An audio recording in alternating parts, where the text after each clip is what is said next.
Live from the world's capital markets, here are the latest financial headlines brought to you by News Factory. Hello and welcome to Wednesday's financial news. Stay with us for more market headlines. The dollar-yen pair saw a minor rise of 0.2% in the last session. The stochastic RSI is giving a negative signal. The Bitcoin-dollar pair rose 1% in the last session, after gaining as much as 2.5% during the session. The stochastic indicator's negative signal contradicts our overall technical analysis. The gold dropped 0.3% against the dollar in the last session.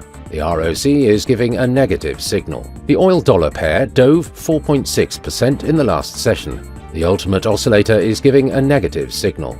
Coming up, the choices from our chief analyst for today. Oil prices fell more than 4% to their lowest since late July, as mixed Chinese economic data and rising OPEC exports eased fears about tight markets and as the dollar strengthened. The US dollar gained as a sharp sell-off last week was seen as overdone in the short term, while the euro was dented by weak German data and the Australian dollar slid after that country's central bank raised interest rates. Optimism in Bitcoin markets is continuing to fuel positive inflows into crypto products, with total net inflows to crypto offerings now reaching $261 million. This marks the sixth consecutive week of positive crypto inflows, with nearly 90% of the inflows going to Bitcoin. Those were today's major economic events, and now moving on to world financial headlines. The US MBA mortgage applications will be released at 1200 hours GMT.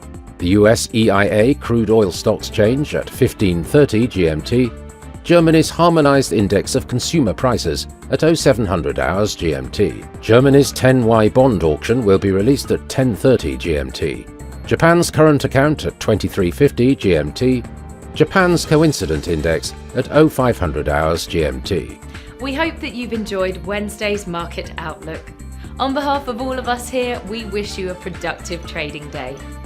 Be sure to join us tomorrow morning for the latest news and events from the financial markets.